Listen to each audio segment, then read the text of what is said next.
Hello again, fight fans. Welcome to episode number 227 of the Neutral Corner Boxing Podcast. I'm your host, Michael Montero, and today we're going to talk about Billy Joe Saunders talking himself out of another big fight.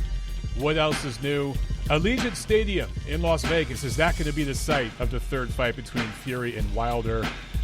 Looks like it. Looks like it. And then some other news from around the boxing world, including Deontay Wilder. He is alive. I can confirm Deontay Wilder is alive. But according to his brother Marsellos, he had an autopsy.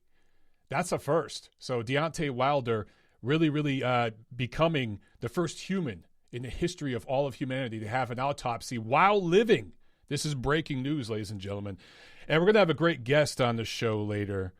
Let me get my levels here in my headphones balanced a little bit. Okay. We got a great guest coming on. We got Scott Graveson from AsianBoxing.info. He's based in London, but him and I think he has a business partner. It's two guys that run that site, and they've been running it since 2013, I believe. They keep up with the Asian boxing scene better than anybody. Great follow on Twitter, Asian Boxing. Follow those guys on Twitter. And, if you want to keep up with the scene over in that world, because there's a lot of great cards over there, especially in Japan, you can't always find them here in the Western world, right? Here in the United States or even over in the UK. So one of the things we're going to talk to Scott about is how you guys can see more of those cards. He's going to shed some light on that. So, okay, all kinds of stuff here. Wow, super chat already from my man, Chris Bergen. Thank you so much. He says, hope you had a great 4th July, my American bros. Thank you so much, Chris. I appreciate that, my man. And glad that you're here watching the show live. As I mentioned last week, guys, I have some big news about the show, and we'll be talking about that very soon, okay? Some changes coming to the show this month in July. But let's see. Before I get into some news and notes, Patreon support. Adrian Cam 96, thank you very much for joining the team on Patreon and supporting Montero on boxing.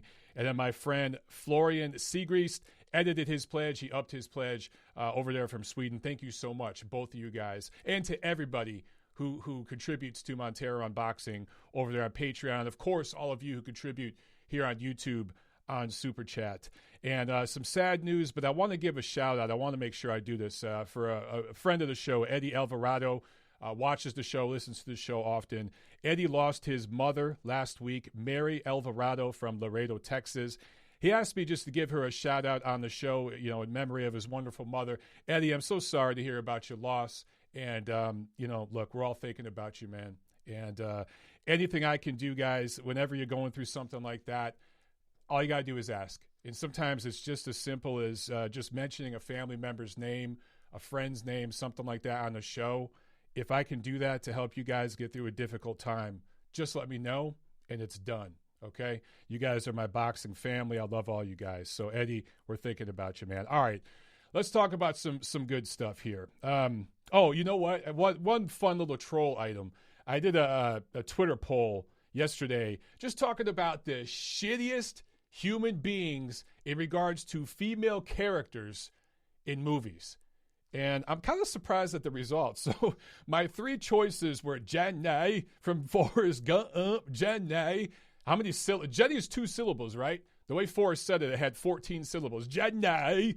So she's winning in the poll right now. But it's Jenny from Forrest Gump, Ginger from Casino, and Amy from Gone Girl. Now, I thought for sure Gone Girl was going to get like 80% of the vote because that bitch was crazy. But some of you guys have kind of given your own, reasoning for the way you're voting here, and I get it, okay? So you guys, man, you are some insightful people that follow me because, okay, Amy, Gone Girl, crazy, lunatic, okay? But Ben Affleck's character, I can't remember what the hell his name was, he did cheat on her. Now, I'm not justifying what Amy did because that shit was messed up. She could have just walked away, okay? She took it way too far, but dude did fuck up. He did cheat. So you guys, reminded me of that. Some of you guys responding to the poll. Okay. Now, Ginger, terrible human being. She tied her kid to a bed. Okay. She was a junkie, terrible person. Not only was she sleeping with Ace Rothstein's best friend, but it just so happened to be the mob boss of Las Vegas. So she put tons of people's lives in jeopardy, but tying the kid to the bed, pretty awful. However, there's a few of you guys that talked about this too. She was a drug addict. So, there's some mental illness there. Maybe she wasn't in the right mind frame, all that. And she told Ace before she got with him, look, I don't love you like that. So she was honest up front. She said, I'm a mess. Okay, I get it, guys. Very good insight. Jedi basically fucked everyone on planet Earth, got AIDS, then hit Forrest once, ran away, only to come back in his life after she had a kid to dump the kid off on him. And he's a handicapped guy. So she took advantage. Yeah, I'm with you guys. You know what? You've convinced me. Jedi is the worst human being, the shittiest human being in the history of cinema, at least for females. There's plenty of asshole men in cinema. Okay, enough of that. I just thought, that was one of my scientific polls there. Let's talk about some news here before our guest jumps on. Let's see. For those of you who are just getting on the show, he should be on like 10, 15 minutes. Flitter says, you sound like a hick, Mike. Well, that's the whole point. I was talking like Forrest Gump. Wasn't he supposed to, have that accent? Yeah. Come on. Give me some credit. Jedi. That's how he said it. Okay, our guest is going to be on in 10 minutes. For those of you just getting on the show, it's Scott Graveson of Asian Boxing. I'm excited to talk to him. He can give us some real good insight on the scene over there. I think it's going to be a great interview. It's going to be fun. But I want to talk about Marsellos Wilder. Let's jump into that.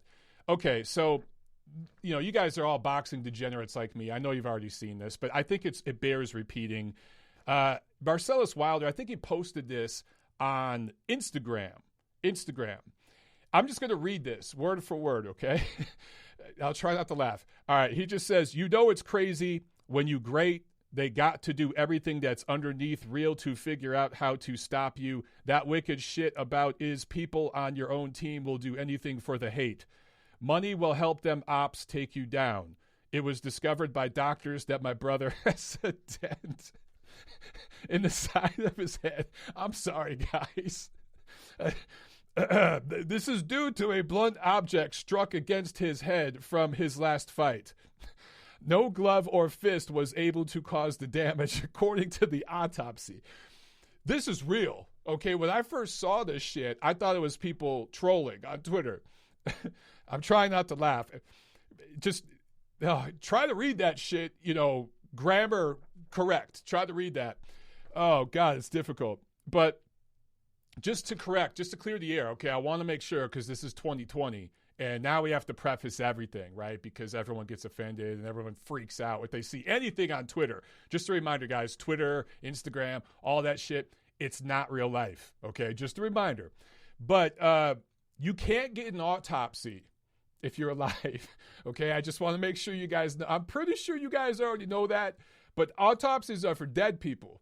So Deontay Wilder has not had an autopsy, which lets you know right there that Marsellos, I don't know what he was drinking. I don't know what was going on. I don't know what other word he could have mistaken autopsy for, but Deontay did not have an autopsy. I can confirm that. Okay, I don't even have to give sources. I don't have to. I can confirm right here. You're hearing it right here. Breaking news, okay? I'm confirming it. Deontay Wilder has never had an autopsy. You heard it here first, ladies and gentlemen. Never had an autopsy. But the dent in the side of his head, what the hell does that even mean? If you take your fingers and rub the top of your head, you'll feel little bumps and grooves and shit. There's stuff happening. But a dent in the side of your head. I mean, come on, man. So there's some picture the LDBC guys are floating around now that makes it look like there's a hole in the side of Deontay Wilder's head. He's sitting in the corner, right, in his corner between rounds, and it's like his forehead. And it's so clearly just a shadow. There's a really shiny spot right above a shadow. Now, most people, you got your cheekbone here. For those of you listening on the audio, I'm sorry you can't see me here, but your cheekbone on the side sticks out a little bit. There's a little indent where your temple is. Then your head pops back out. Now, if you got a shaved head or you got really short hair, it can kind of look a little concave where your temple is. And in the right light, with the right part shining and the right part shadowy, it can kind of look like there's an indentation there. But there ain't a goddamn dent in Deontay Wilder's head. And what are people smoking, man? I get it. 2020 it's been a lot. Okay, it's been a rough year. And we're only halfway through this shit. We still got a presidential election coming up, just to remind you guys. So this shit's only going to get worse. Okay? The political spin and the pandering and the groveling and all this bullshit, it's only going to get worse. But I get it. It's been heavy. It's been a tough year. But for some reason, 4 months later, some people are still holding on to this fight between Fury and Wilder like it was the most important event in the history of humanity, right? Forget 9/11, right? Forget that.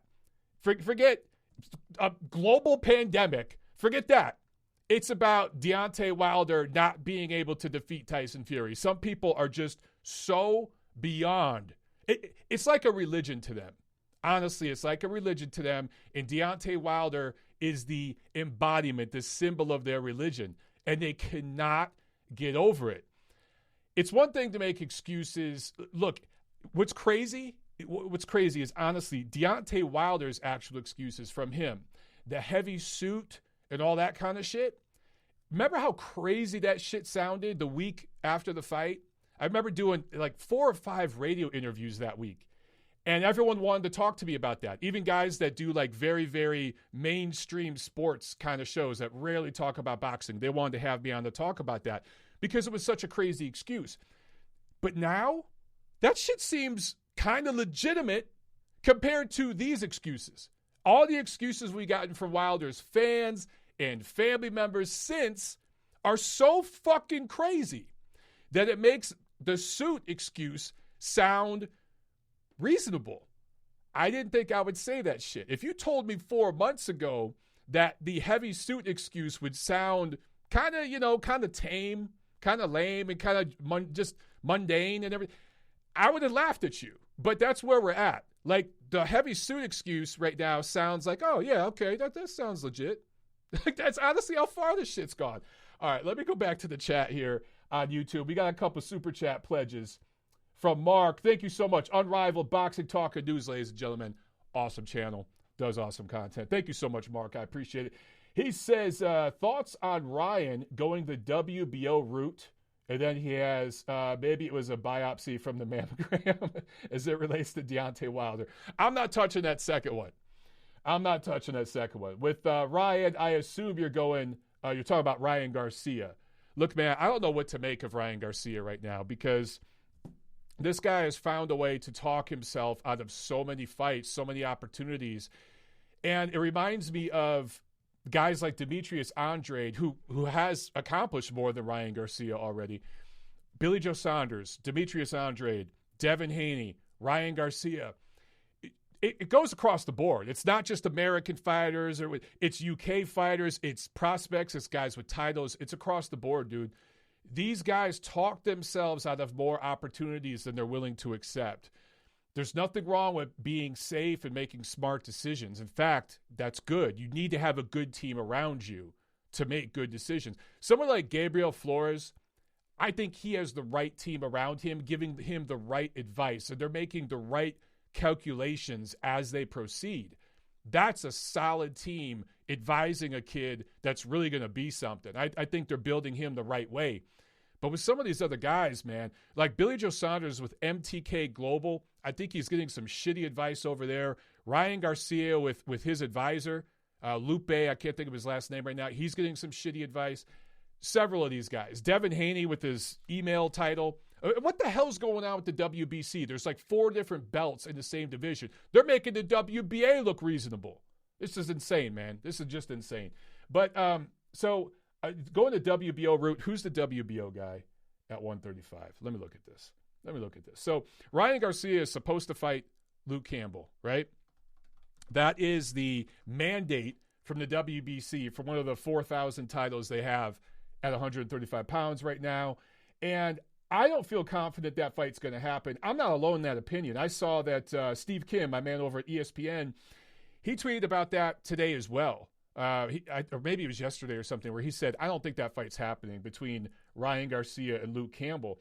I like that fight. I think that would be a very, very solid step up for Ryan Garcia, but I just don't see it happening. And, look, some people think Luke Campbell's overrated. I guess it depends where you rate Luke Campbell. Myself, I think there's a lot of people out there who underrate Luke Campbell. I think he's a quality top 5 lightweight right now. The dude won a gold medal. He's faced some of the best opposition. He's come up short against the best opposition, but there's no shame in that. He's at least clearly a top 10 lightweight, if not top 5 right now. And guess what? He's more proven than all the young prospects right now, except for Teofimo Lopez and Gervonta Davis. But he's, and I get it, Gervonta Davis hasn't fought killers, but he's fought a couple of good guys like Pedraza, okay? So give him that much credit. But compared to Haney and compared to Garcia, Luke Campbell is far more accomplished and far more proven, even in his losses. So clearly, yeah, I see a bunch of you guys in the chat saying top 5. I agree. He's a top 5 lightweight. Absolutely. So why not? If you're Ryan Garcia, you're comfortable, you're confident, and your team's confident, and the only question so far about Ryan Garcia is how does he catch? We don't know if he takes a really, really good shot. Well, Luke Campbell's tall, rangy, experienced. You know what I'm saying? He knows how to survive. He's definitely going to go rounds. He's proven that he's got a good chin. Yeah, he's been dropped, but every time he's been dropped, he's got up and made the fight competitive, right? Every time he's been dropped, he gets up and not only responds, but looks better after being dropped. So, to me, he's perfect matchmaking. The WBC was trying to hook Ryan Garcia up. If you read between the lines here, no surprise that the BC would do that for him. But he's perfect matchmaking because Campbell doesn't hit hard. He doesn't hit hard. He's not very fast. Ryan Garcia has better hand speed. He's probably every bit as long, lengthwise, reach-wise, as Campbell, and he hits harder. So it'd be perfect matchmaking in terms of getting him a name that's been in there with everybody, just about everybody. And on paper, now a lot of you out there are saying, I'm looking in the chat, a lot of you guys out there are favoring Campbell. I would favor Ryan Garcia to eke out a really close decision, particularly if that fight was in Los Angeles or Las Vegas. Now in the UK or somewhere on neutral territory, different story, okay? But business of boxing, the way it goes, I think Garcia could score a flash knockdown. It's possible. I'm not saying I would say that's definitely going to happen, but it's possible. And I think that he could have a learning on the job type of performance and win, really, really close on the cards because of a late round resurgence, push. So I think he'd win that fight by close decision, and it'd be perfect for him to build up his brand with diehard fight fans, also with the UK audience. And his guy, Lupe, one of you guys in the chat said it. I always forget his name, the advisor's name. Let's go back here. Lupe Valencia, that's right. Marcos Levy in the chat. Thank you so much. Lupe Valencia. I just think that he's giving this kid the wrong advice, man.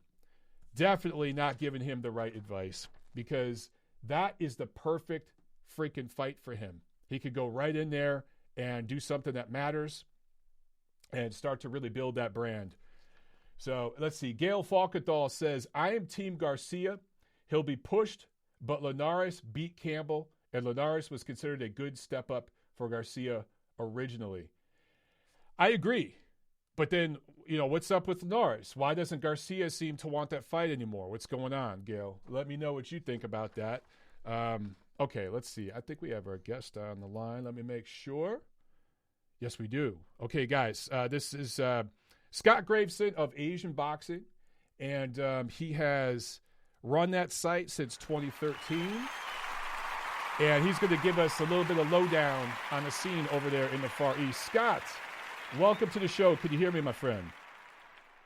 Yes, can hear you fine, Michael. Thank you. All right. You know what? Let me turn up your volume real quick.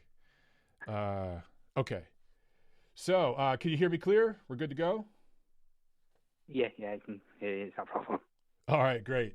Hopefully you guys in the chat can hear. Let me know if the levels are good on the chat. And so, Scott, if you could, man, just talk a little bit about your site, asianboxing.info. What prompted you to start that site and to get into, really, really promoting the Asian scene? Because it's something that really doesn't get talked about a lot in the Western world. I think you said you've been doing it since 2013. How did you get started in that, and what prompted you to do it? It was actually what you just mentioned there. Nobody else was covering it. There was no coverage outside of Joe Kazumi's odd article.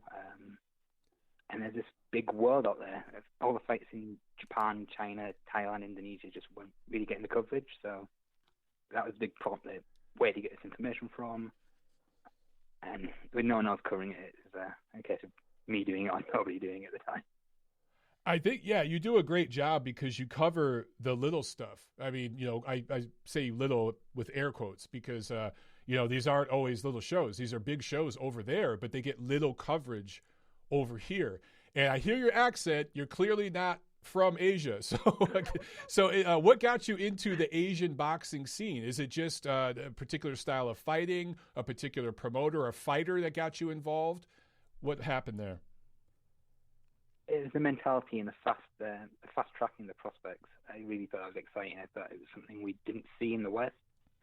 All too often in the UK, the US, even Mexico, we see prospects really baby and model coddled, but over in Japan you get guys like Ioka, Tanaka, Tatsuyoshi, Jung Il-byun, all being raced to titles. I thought it was really exciting to follow. That's a great point. Yeah, I really hadn't thought about it that way before, but you're right. A lot of the fighters, the Japanese fighters, a lot of the little guys, they do fast track them. We see guys win titles very, very soon. My only question would be, or my only beef would be, I don't see a lot of the fighters from that part of the world unifying. Now, do you think that's due to their promotional outfits not wanting to work with other groups, or is it the Western promoters not wanting to work with the promoters over there, like the Tekkens and those guys over in Japan? I don't think it's either. I think it might be the financials, because we see Tekken working with Top Rank and with Golden Boy quite regularly. Mm-hmm. You see co-promotions all the time between the two sides, but what we don't see is perhaps the financials making it worthwhile to have a unification bout. Both sides have got to put money in, and is it really worth paying a champion fee for both fighters at that level? Yeah, because a lot of them are little guys. I mean, you're talking 105, 108, 112. And I know that there have been some American promoters who have put money in those lower weights. I mean, Tom Loeffler had his great super flyweight series, right? So we see promoters over here starting to take a little more interest in fight fans in particular taking more interest. But I don't see a lot of the Japanese fighters being willing to travel over here to the United States and fight over here. Why do you think that is? Is it just financials? Is it a cultural thing? Is it fear of not doing well on the scorecards? And what do you hear? Because you're really plugged into that scene. I think a lot of it is actually the financials, but there has been talks of Japanese fighters traveling. Of course. Hasagawa, Uchiyama, Yamanaka all spoke about going over there, and for whatever reason, one guy or the other lost. Uchiyama versus Mikey Garcia was in the talks at one point. Yamanaka was in talks repeatedly to go to Las Vegas, and then the guy he was going to fight lost, or he lost. So I think it is the financials. You've also got to build a big enough profile to be worthwhile traveling. Whilst in Japan, a guy like Ioka can get 9 or 10 million viewers in Japan alone. Whilst he goes over to the US and gets 1 million. Is it really worth it from a profile perspective? That's another great point. That's another great point, because I think of a guy like Murata at 160 pounds. I mean, here in the United States, he's an afterthought. But over there, he's a star. I mean, he might not be like as big of a star as some of the other athletes in Japan, but he does big numbers, or at least he has in some of his fights, and he's a middleweight. There's a lot of guys over there, as you mentioned. They could do 10 million or more. I mean, when Zhou Shiming fought, he did insane numbers in China, So that is a great point, where I think the financials don't make sense, but also maybe the ratings just don't make sense for some of these guys to come over here.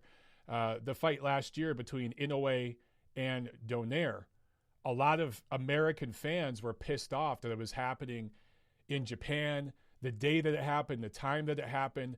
But if you understand the scene over there and the culture over there, because I think it was a Thursday, there's a lot of cards during that time, right? And it kind of lended itself to the business culture over there, and it did big numbers over there.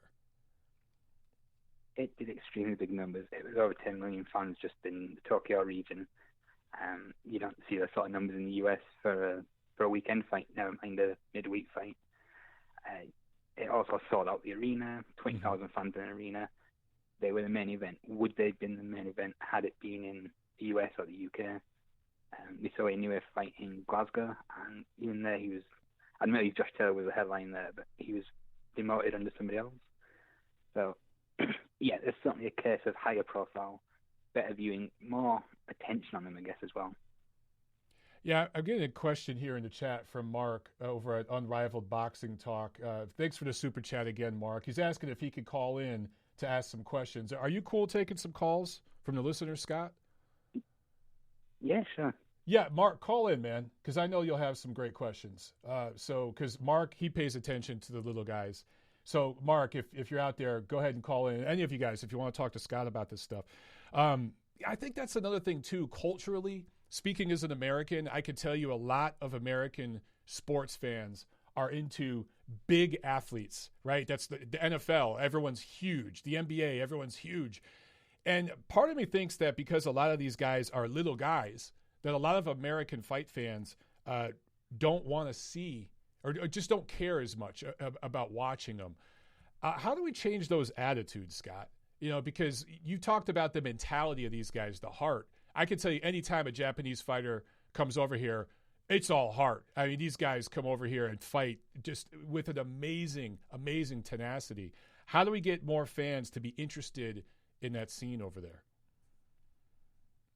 I think, to be honest, ESPN, DAZN, whoever needs to actually give them profile. Show cards from Japan.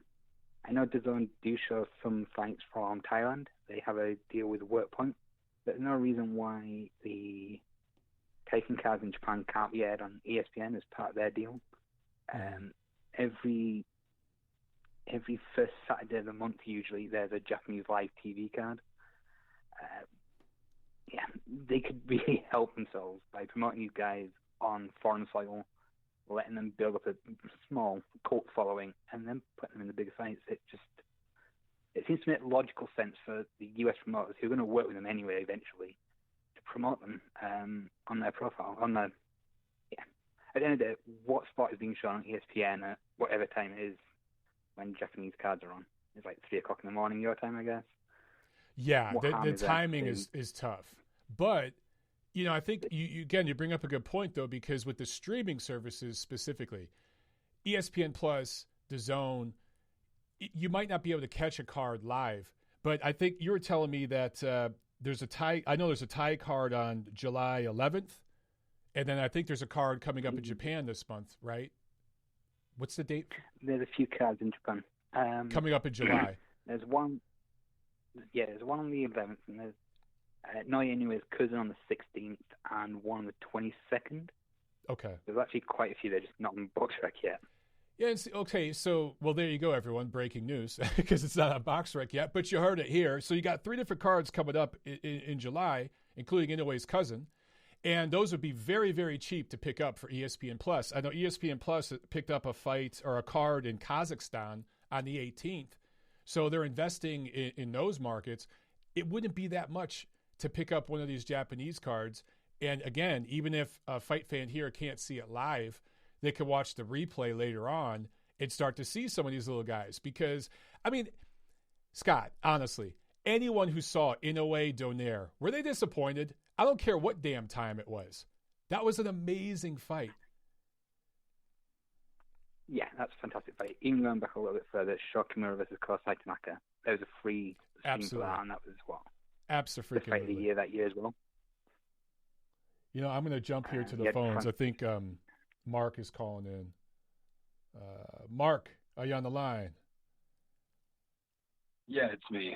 Hey, Mike. Hey, what's up? How are you?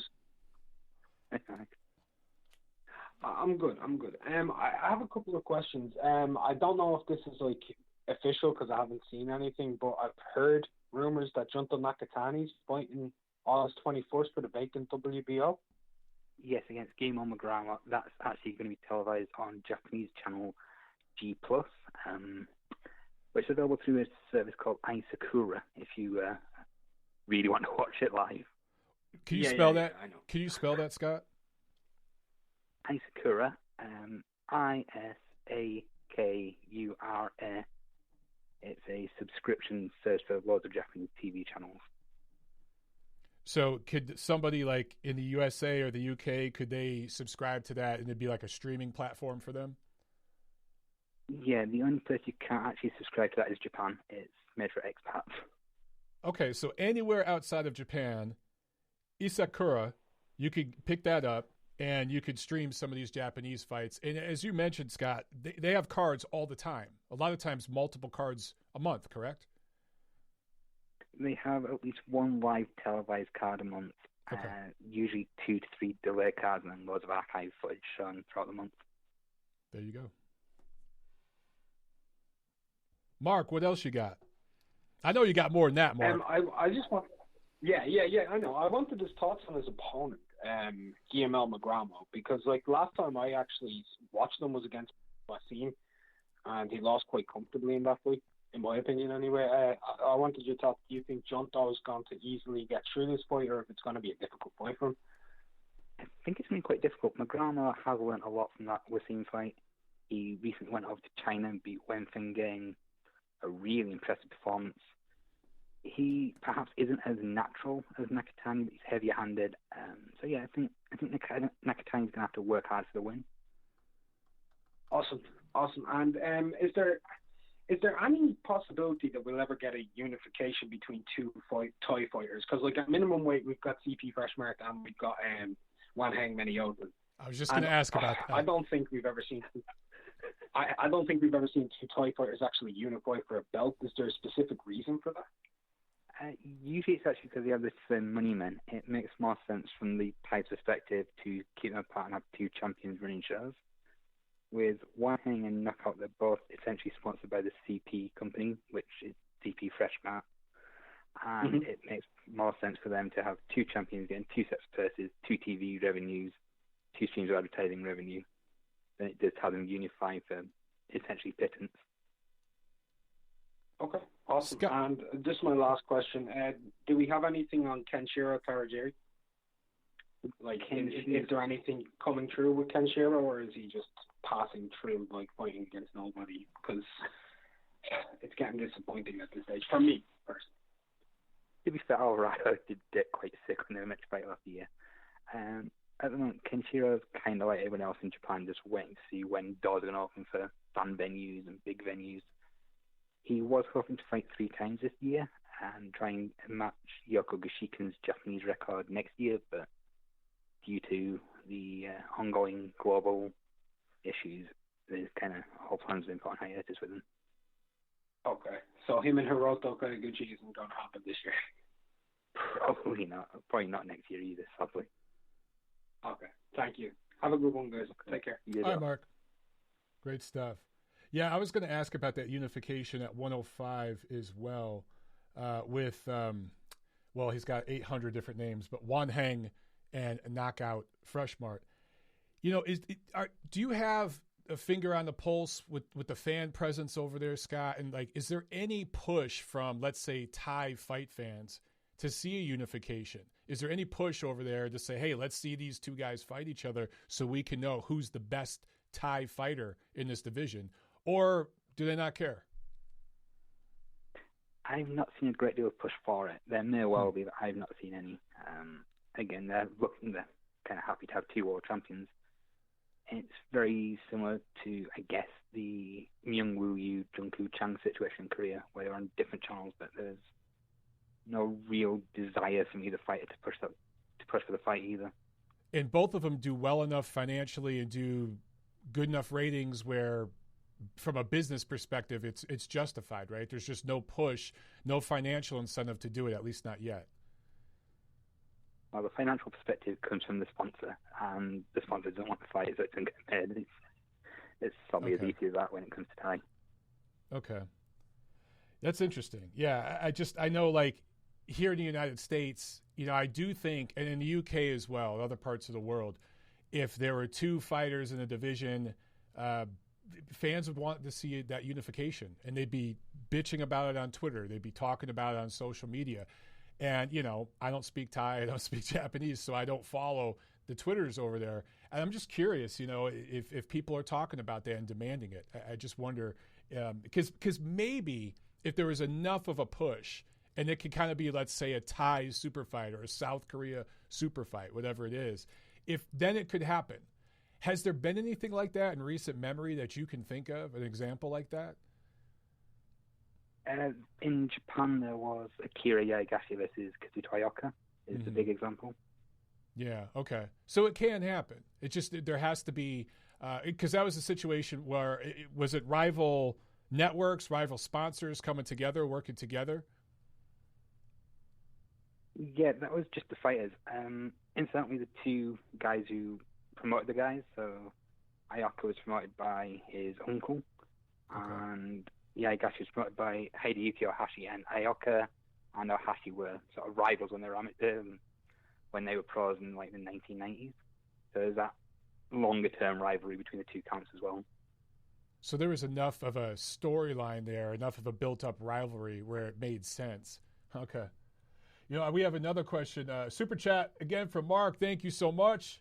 He says, I forgot to add, with Junto fighting for the 112 vacant WBO title, does that confirm Tanaka versus Ioka or a possible tune-up? It seems very likely we'll see Tanaka versus Ioka. There is talk about potentially being in either September or December. Ioka's just set up a new gym called the Ambition Gym, which has had Daiga Higa sign up to it as well. Cool. And they're talking about fighting as early as September. I'm not sure. As early as September on TBS. Ioka and Tanaka actually work for the same TV channel, so that shouldn't be a hard bout to get done. That's a good fight. That's a real good fight. What's the scene like over in Japan, specifically Tokyo, but with COVID and having fans? Like, are you plugged into that at all? Do you know, as far as, September, December, whenever that fight happens, if they can have fans there, or what's going on with that? There'll actually be fans in Japanese shows later this month. They're planning the first show with fans as early as the 19th of July. It's just insane when we look at around the rest of the places. Now, are they going to have like social distancing measures, wear a mask, or is it just regular fans, however many want to come? Nothing. As far as I'm aware, it's 50% of the venue with masks, social distancing, and temperature checks. And that'll be, where is it? It's at the IA Hall in Korea. And then there's more shows, again, with a similar sort of thing. The first one in Tokyo, I believe, will be in August.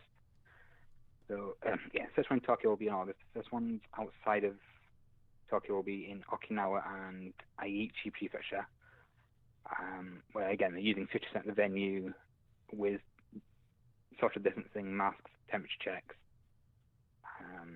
So they're certainly going to be allowed in the venue. They're being responsible about it, but they're letting fans go back to the shows. Yeah. Cool. All right. I wanted to ask you about one other thing. When people think Asian boxing, they think of the Far East. They think of Japan, South Korea, Thailand, China. But Central Asia, you're talking Uzbekistan, Kazakhstan. I mean, technically, those, it's not what you'd think when people, especially here in America, think of Asia. But those are Central Asian countries, right? And we're seeing, we had a bunch of fighters coming out of Kazakhstan in the last amateur cycle. Then we started seeing the Uzbeks coming. Right now you see a lot of Uzbekistan fighters here in the USA. They're coming over here. They're living here. They're training here. There's a bunch of them in the greater Los Angeles area. There's a bunch of them in New York. What is the difference, would you say, Scott, where it seems fighters from those countries are more willing to relocate and train and fight over in the West versus fighters, let's say, in Japan, in South Korea? Is it just an economics thing? Because the fighters in South Korea and in Japan, they have a built-in market. They have Tokyo, they have Seoul. And the guys in Kazakhstan, Uzbekistan, they just don't have those markets. Is that part of it? Yeah, it's certainly Kazakhstan and Uzbekistan don't have very good professional boxing infrastructure. They don't have the great training. Right. They don't have a great deal of money men. Although MTK are starting to put money into Kazakhstan. But yeah, very much. Also the weight classes as well. There isn't the money in Asia for the super middleweights, the middleweights. Guys like Madrimov, right. Ali Akhmedov, Sadrin Akhmedov are much better off going west and getting the training, getting the financial backing, getting promoters who can pay for the pace of opponents than staying at home and really, really struggling on some of the really small cards over there. That's okay. That's a good point because it is, I think you're right, where it is a market thing where, again, the fighters in Japan and South Korea, they have markets over there, built-in markets, where they have an established boxing presence, an established boxing scene. And even though Uzbekistan and Kazakhstan have great amateur scenes, there's really no professional boxing market there.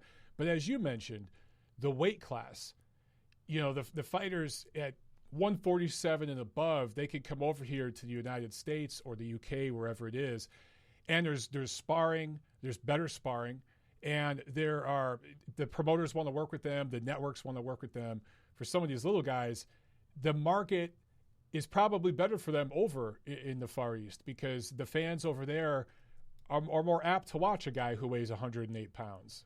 And so, these are just good points because I think a lot of fans here in the USA don't always think of all these things, even though they're pretty obvious. You just don't think of it. But I wanted to ask you this too.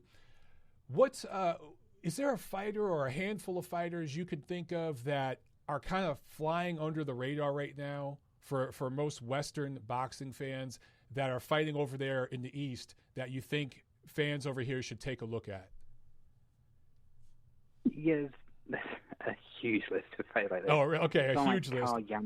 Well, you know what? I would say after the show, please tweet me a list and I'll tweet it out. But if you could just name like 2 or 3 guys right now, and we'll spell the names on the show here for everyone listening, because I want to get some of the listeners of my show looking some of these guys up and watching their clips and stuff on YouTube. So is there a couple guys you could give me? I'd certainly suggest Carl Yames Martin, a Filipino who's got a really, really exciting style. He's a little bit crude, but really young, really a thrill-a-minute fighter. What weight is he at? He's one of the lower weights. I don't know if it's bantamweight he was at last time, but he's kind of a very young, growing kid. Okay. He's going to probably scale up a few weights. We've mentioned Junto Nakatani already. Ginjiro Shigeoka is a fantastic one as well, but he's a minimum weight. I think sort of fans who follow the agency will probably be aware of him. Okay. He knocked out Ray Loretta at the end of last year. Really talented youngster. And I'll give you a third one. Hinata Maruta, a featherweight from Japan. All right, you got to spell that so people can look that up. Spell the last name? It's Maruta, so it's like Murata, but with the U and the A swatched around. Okay. N-A-I... Sorry, M-A-R-U-T-A. M-A-R-U-T-S, okay. Yeah, I'll look some of these up and tweet some of these out. Yeah, man, I just wanted to get some of the names out there for some of you guys watching and listening to look some of these guys up because I tell you, like, I will catch some of these cards sometimes. People will send me links. Some of my followers on Twitter and stuff, they'll DM me a link to some of these fights. And, sometimes it's a stream, an illegal stream, whatever, but I check it out. And I'm never disappointed. Scott. These are always good fights, man. I just think more diehard, degenerate fight freaks like you and I need to check these guys out. All right, before I let you go, because I promised I wouldn't keep you too long, but if you could, just give everybody your Twitter handle and more information about your site and where they can find your stuff. Twitter handle is just at Asian Boxing. Nice, easy, pretty predictable. The website is asianboxing.info. I'm sure we have a Facebook, but I have no idea what that is. But yeah, the website just has a huge library of videos, news. And you guys have a podcast, random. right? We do kind of sometimes when there's fights taking place. We haven't had one in a while. Okay. I think the last one was in February when I was drunk. Well, that would be worth checking out just because you're drunk. All right. Cool, man. Yeah, guys, his site has so much information. Just asianboxing.info. Check it out. And Scott, we appreciate you coming on, man. I know it's late for you over there. I appreciate you coming on the show. Thank you. All right, have a good one, man. You're welcome. Bye. Okay. Bye. All right. Cool. Well, you guys have some names. I will spell some of those out and pin it in a comment here on the YouTube, and we'll tweet some of this stuff out. I'll also ask Scott to tweet out a longer list of names for you guys to check out. I definitely think it's worth checking out these little guys. They always bring the heat, man. If you're a diehard fight fan, you're going to love watching some of these fighters. And my man Scott Graveson, he knows his stuff. Trust me. He could go on and on and on. I feel kind of embarrassed because he knows so much more about the scene over there than I do, and I thought I was pretty knowledgeable. So I just got kind of schooled on some of these names that I didn't even know of. So I feel a little chin-checked right now. So that doesn't happen often. Anyway, good stuff, Scott. Thank you so much for being on the show. If anyone else wants to call in, guys, numbers are open. You know the numbers. They're right behind me here. For those of you listening live on Spreaker. In the USA, it's 213-267-7787. In the UK, 02081-036-051. All right? An Asian Boxing video channel just commented here on the chat. And he just, okay. We got 3 spellings, the names here, okay? I'm just going to say these names again for you guys. Carl James Martin, and James is with 2 M's. Jinjiro Shigioka, and Hinata Murata. Now, I'll tweet this stuff out. I'll pin it in a comment for you guys, all right? Okay, let's get right back to the news real quick. And, so super duper quick because we got to get to some review and preview action here. Allegiant Stadium in Las Vegas, that's the NFL Raiders' new stadium that they're building. I believe it's pretty much complete. Correct me if I'm wrong, any of my Vegas guys out there. They're talking about December 19th for Fury-Wilder3. I guess Top Rank has reserved that date. I like this move, okay? I think it's the right arena. You knew the fight was going to go to Vegas. You knew that. And it's the last Saturday of the year that makes sense, right? You don't want to go around Christmas. You don't want to go around New Year's. In Japan, they always do cards around New Year's, and they do very well. Here in the States, it's not going to work. So that is literally the last date of the year that you could reserve at the best possible venue you could reserve. So that gives you enough time to prep. That gives you enough time to keep doing all these market samplers that Top Rank's doing, and they're going to up the level of shows. We're going to get Vasily Lomachenko, Teofimo Lopez probably in September, right? So they're going to build it up, and they're going to have enough time to hopefully see if the COVID stuff dies down to where they can get at least a socially distanced, mask-wearing, temperature-taking crowd there at Allegiant Stadium, which I believe the capacity is 65,000. So let's say you filled that up. Let's say you socially distanced it, blocked off certain sections, and you got 12,000 in there, 15,000 in there, which I think is very, very doable if they price the tickets right. I think that's doable. I think that that's a good crowd. If you could do 15,000 there, it's not going to do the gate that the second fight did. It's just not. Okay, the second fight was at the casino. I think there was like 16,000 for that fight. And being in the casino and being that there is such a demand for it, it made sense. It did a big gate. Given the situation with COVID and everything else, you're not going to be able to gouge fans the same way. You're going to have to discount ticket prices a little bit. But again, if you get that stadium 1/4 filled, 1/5 filled, you still do a very reasonable, respectable gate. You go on pay-per-view. You do good sales on pay-per-view. You watch the piracy, as they did a pretty good job of that, at least in the United States with the second fight. Now, globally, there was a ton of illegal streaming of that fight. But here in the USA, they did a decent job. I think they need to step up their efforts a little better with this third fight. They really need the pay-per-view sales. But, man, if you could do a decent gate, if they could do 3/4 of what they did for that second fight, they're good. And it gets things going at Allegiant Stadium, which is obviously going to be the big venue where all the big events are held.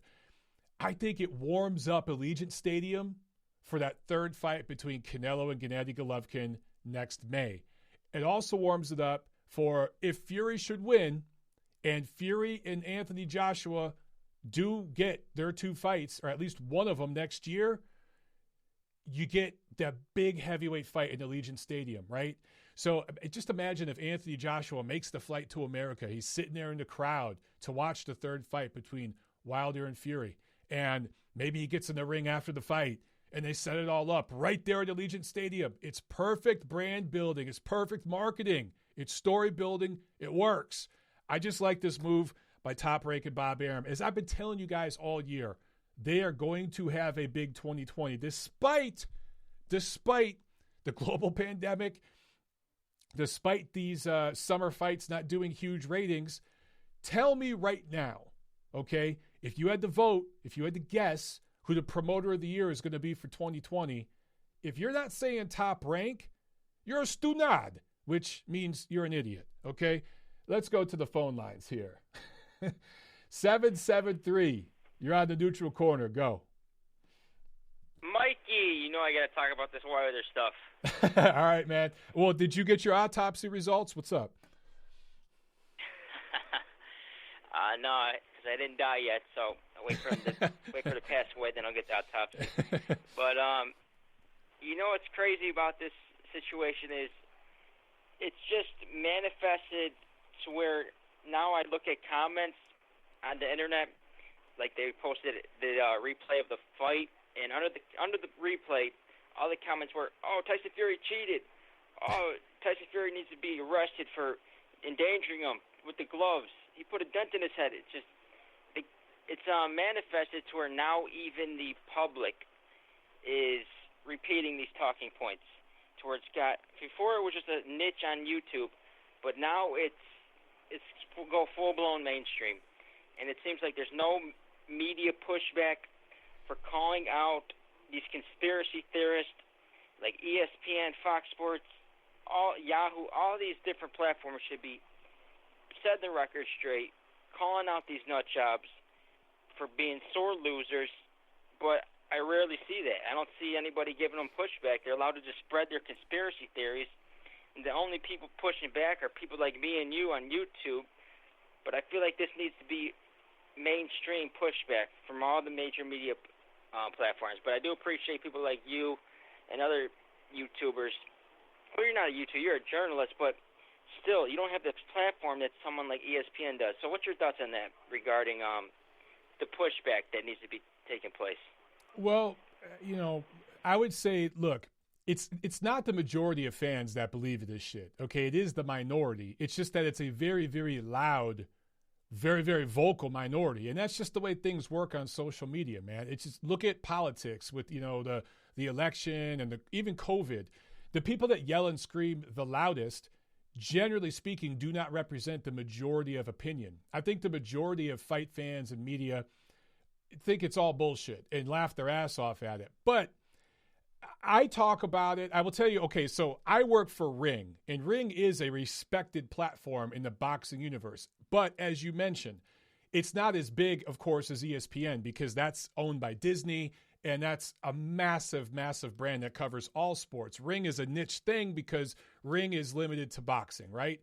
But I could tell you that several people at Ring, including Doug Fisher, the editor, have bashed the shit out of those guys. Like, Doug does mailbags every Monday and Friday, and he's talked about it and had fun with it. We joke about it. We basically laugh at these guys. Like, you see me trolling the hell out of them on Twitter and stuff, and here on YouTube sometimes. But, like, what am I going to do? Because they're not media. If I talk too much about them, I'm almost giving them a platform and giving them a certain amount of respectability. And I just don't want to do that. Basically, these guys are fucking whack jobs. And the quote-unquote fans that follow their shit, They're whack jobs too, dog. They're preaching to the converted. It's a religion. Deontay Wilder's their deity, and this is some sort of cult religion. And when you're dealing with super, super religious people like this, like a cult religious, you're not going to reason with them. There's nothing you could say. There's going to be the third fight. It's going to be super loaded because of these people. After the third fight, these YouTubers are going to make a bunch of money building up that third fight. And there's going to be all new conspiracy theories, this, that, the other. Tyson Fury's probably going to win, and then they're going to have to find a new one. They're going to have to go back to Dis and Loma or whatever it is. They'll find a new one to talk about. There's always going to be a new one. Yep, that's what it seems like. And I'm just imagining if Tyson Fury and people on his side were making these claims, I feel like it would cause a lot more, mainstream pushback. Media attention, right? Yeah, mainstream media attention. They would come down on him for being a clown. They would call him out for being for what he is, a conspiracy theorist, sore loser. And it seems like there's not as much regards to that in regards to Wilder. There's not as much pushback, and I don't know what the deal is. Maybe they're afraid of being labeled racist or something. I don't know what it is, but it's really bizarre because I know if Tyson Fury was coming out making these claims, people in his camp, his fans, they would be laughed out of the building. They would be clown number one. But yeah, you're right. It's just, what can you do when they got this YouTube platform? They just got no shame. When people have no shame and they're just willing to repeat these talking points, you can't reason with them because they have no shame, they have no dignity, they have no respect, no honor. That's a sad reality of boxing. There's a lot of tribalism, and I think that's what it comes down to. But anyways, thanks for taking my call. I appreciate it. All right, man. Have a good one. Yeah, I mean, what can you do? I've spent a lot of time talking about those guys, probably more time than they deserved. And I don't want to give them any ounce of credibility. That's the word I should have used earlier. Credibility. They don't deserve it. A lot of these guys that are out there, and it's not just in boxing. I mean, there's people that do flat earth theory videos that have millions of views, that teach seminars and write books and teach this shit to children, right? And they manipulate photographs and videos to make it look like, oh, look, the earth is flat. And if you're talking to somebody who wants to believe that the government's lying to them and wants to believe that the, earth isn't round and, physics isn't a real thing, they're going to buy into this. If you're searching for that material and somebody's feeding your bias, right? That's confirmation bias. You're going to jump to that and you're going to say, take my money here, super chat. So these guys doing that stuff. Now, are some of them just whack jobs? Yeah, and actually believe it? Sure. Are some of them maybe prejudiced at best, racist at worst, and just bigoted people? Yeah, maybe. I actually think the majority of them aren't really that racist and aren't really that crazy. I think they're just really, really unethical, crooked pieces of shit that are making money, that found a niche, a way to make money off of people who are racist, off of people who are batshit crazy. And they're just making money off these people. They're manipulating people. It happens in all forms of media. Jesus Christ, go to Twitter and just look at what's trending in America. I changed my Twitter settings to where, because it used to just show what was trending where I lived, wherever I was, when I was in LA, now I'm in Atlanta. I changed it to show me what's trending in the United States. And every morning I get up and look at the top 5 trends. And I'm like, that is not the top 5 most important things on people's mind today. That is what the people running Twitter and their buddies in the media want people talking about. That's why it's trending. They're manipulating the algorithm. It's the same shit, guys. Like the LDBC, let's just stop talking about them. They're fucking whack jobs. YouTube isn't going to stop them. They'll go after a guy like me if I mention the word COVID. If I say that word out loud, they will tag this video and demonetize it. I can't even say that word because it's considered political. Just saying that, spelling the word COVID-19, saying that out loud will demonetize this video.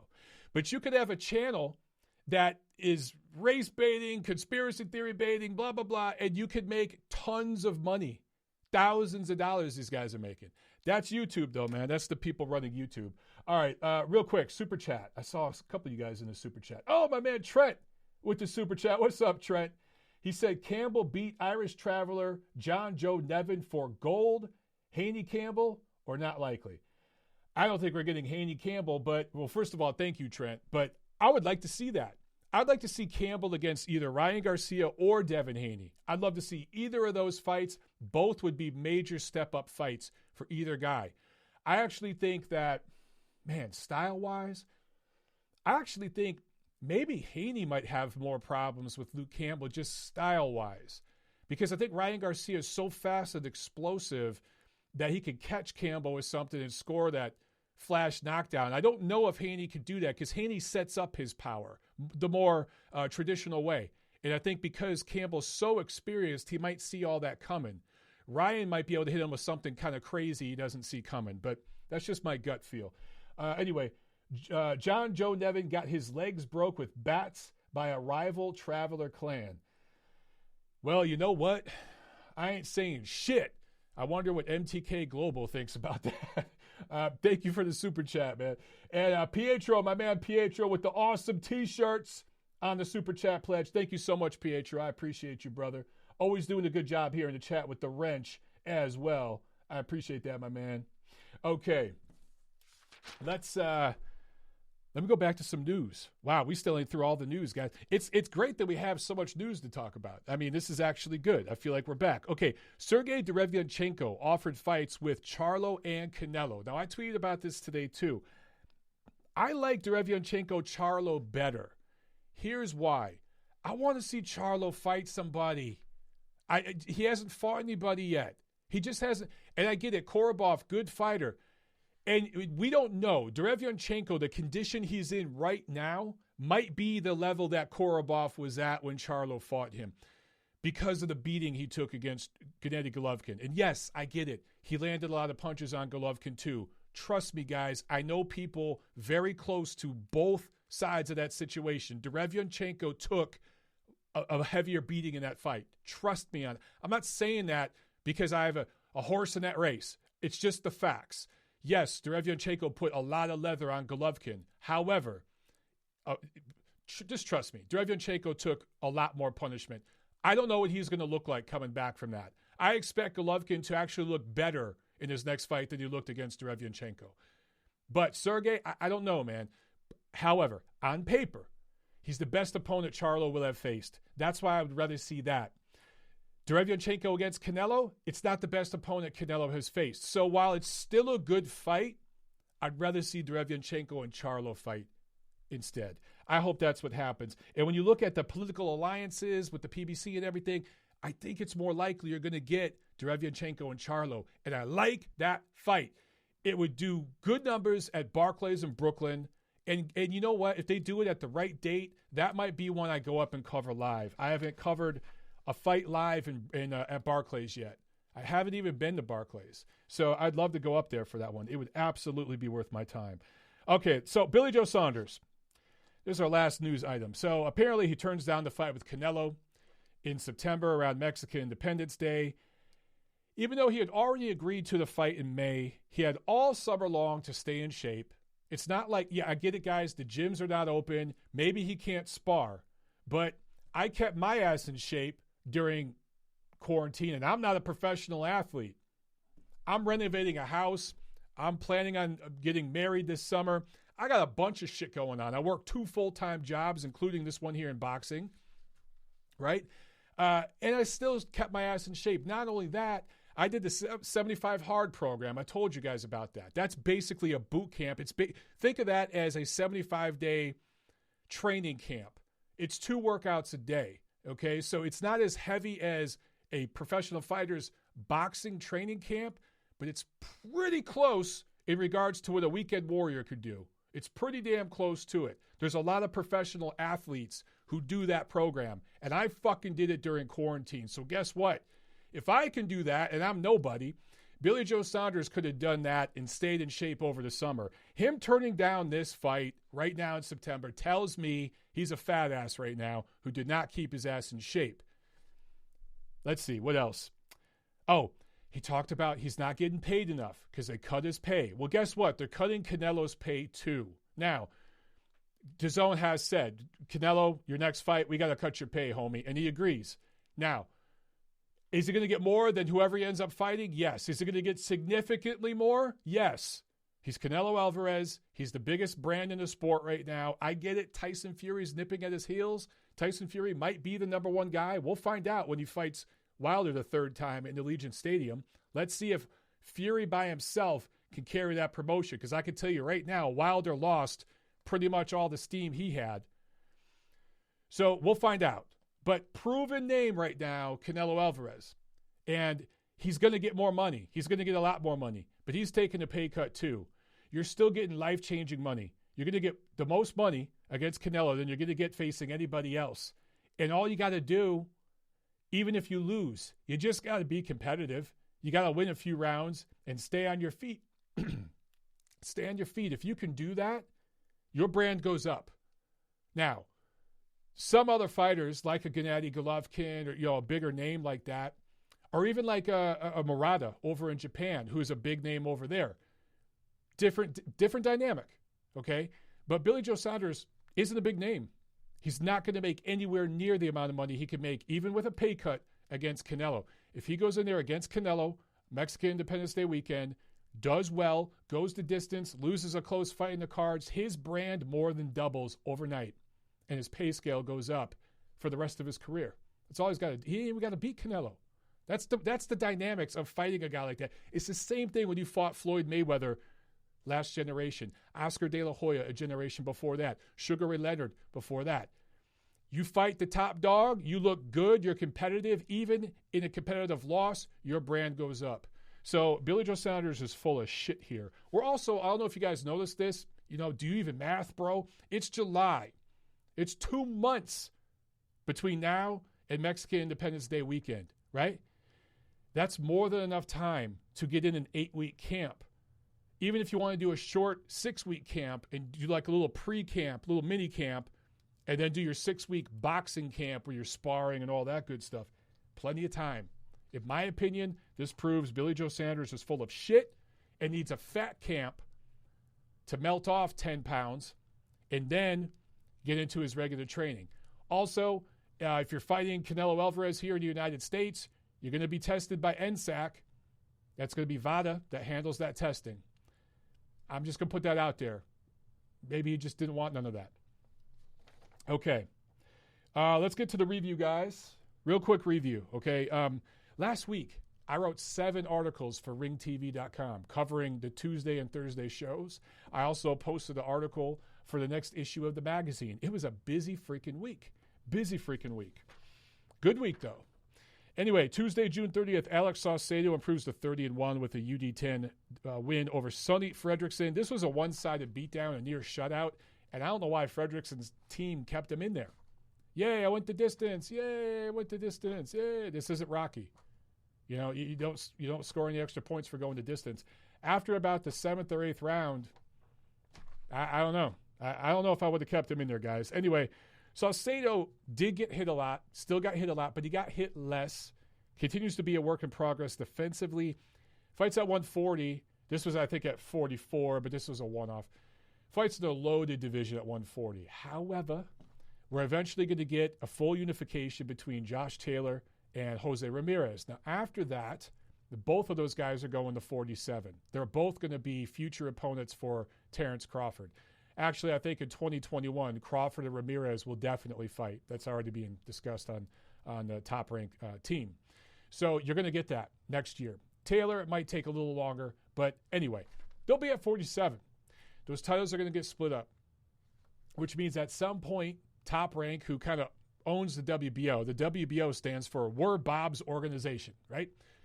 Don't be surprised if Saucedo ends up fighting for a vacant WBO 140-pound title by the end of 2021 or sometime in 2022. And I think he'll have a very good chance to win. This guy could be a champion. This guy could have a title. It's probably going to be the WBO because he fights for Top Rank. So Thursday, July 2nd, Jose Pedraza improved to 27-3. UD10 win over Mikel Lapierre. Knockdowns in the 5th round and the 10th round. This was another completely one-sided shellacking. I don't know why Lapierre needed to be in there after the 7th or 8th round. He really got beat up, even worse than Fredrickson. Fredrickson just a lot more durable, just a better fighter than Lapierre, and was able to withstand a punishment from Saucedo. But Pedraza really looked great in this fight. I mean, upstairs, downstairs, lefts, rights, straight shots, looping shots, hooks, uppercuts. I mean, he had everything going, but he had a walking punching bag in front of him. All that being said, Pedraza, maybe this was, you know what? I got to correct myself. Saucedo Fredrickson was 140. Pedraza Lapierre was 144. This was the catchweight bout. A lot was made about the catchweight. It didn't really matter. Pedraza looked good. He's going to settle at 140. He has a chance of winning a title in that division when it gets blown up. Don't shoot the messenger, but, a year or two, probably 12, 18 months from now, there might be a fight for the vacant WBO 140-pound title between Jose Pedraza and Alex Saucedo. Could happen. Also on that card, Robeisy Ramirez improved to 4-1. Bigger news, though, he scores a win over Aiden Gonzalez, and that was who beat him in his pro debut. So good stuff from him. Looked much improved. Okay, preview. We got 2 cards this week from Top Rank. This Tuesday, July 7th on ESPN. Andy Vences against Luis Alberto Lopez Vargas. 10 rounds, 130 pounds. Vences also does MMA. 1 pro loss to Albert Bell last June. Albert Bell fought on the Top Rank shows last week. And then Jose Chon Zepeda going up against Kendo Castaneda out of San Antonio. 10 rounds, 140 pounds. This is the fight of that card. Forget the main event, and that's a decent fight. I like this one a lot. Zepeda Castaneda, good fight. Zepeda's 2 L's, don't make too much of them. Those 2 losses, freak injury versus Terry Flanagan in 2015, and then a close, somewhat disputed, points loss to Jose Carlos Ramirez last year. A lot of people out there felt that he deserved that decision. And then Castaneda coming off his first career loss in February, but that was a close points loss. So both of these guys, I think, are better than their records indicate. That's going to be a damn good fight. Do not miss that one. I'm telling you right now. Thursday, July 9th on ESPN, Carlos Takam coming in to face Jerry Forrest. Forrest Gump, Jedi. So, Carlos, it all comes full circle. Remember at the beginning of the show, I talked about Jedi. But Carlos Takam going up against Jerry Forrest. I love that Carlos Takam jumped in here last second when Jarrell Big Doper Miller tested positive for drugs once again. By the way, shame on that fucking guy for doing an interview last week, and shame on the platform for even doing the damn interview. I guess I shouldn't say shame on them, but I just feel like Miller should just be ignored. Just stop talking to him. That just gave him a platform, and he doesn't deserve one. But anyway, there was a YouTube channel out there that did an interview last week, and he said that, I didn't know what I was putting in my body, blah, blah. Complete and utter bullshit. The guy, not only is he addicted to doping, I really think he's a drug addict, but he's a what's the word? Habitual liar. He's a habitual liar. Fuck him. Just stop talking to him. It's one thing to talk about him and talk about the news and give your opinions, but don't bring him on your damn show, especially with his face and his image there. Don't give him that kind of platform. He doesn't deserve it, man. This guy deserves suspension. Anyway, Carlos Takam, props to him, steps in last minute for this fight in an age where 95% of fighters, literally 95% of them, are turning down fights. I'm telling you right now, Top Rank has reached out to all the fighters that you've seen fighting. I guarantee you they have reached out to more than double that amount of fighters and been turned down. Not even always by the fighters, but also by their management, saying, our guy ain't ready. Why isn't your guy ready? He's a professional athlete. Oh, he needs to go and do his fat camp for 3-4 weeks and then do his 6-week training camp, his 4 or 5-week training camp. That's why these guys want 8 to 10 weeks. The first month of it's fat camp. If you're a true professional and you're keeping your ass in shape, you're ready to go. That phone rings, it could change your life. Guys, boxing is not a middle class, upper middle class sport. This is a working class sport. These guys that fight, they don't come from privileged backgrounds. So keep your ass ready, man. The phone rings, it could change your fucking life. Anyway, Carlos Takam. I like him in this main event. Look, I've always liked Carlos Takam. I've always been a fan of his because, yes, when he steps up, he loses. I get it. But he's a perennial fringe contender. This guy went pro in 2015. He's a 15-year pro. He's 40 years old. He has losses to Povetkin, Parker, Anthony Joshua, Derek Chisora. But although he loses at that level, he does very well at the level under it, right? So just outside the top 10, guys in like the top 10 to 20, always does well. And against a guy like Forrest, I think he should look really, really good. So he's the kind of heavyweight that you need more of.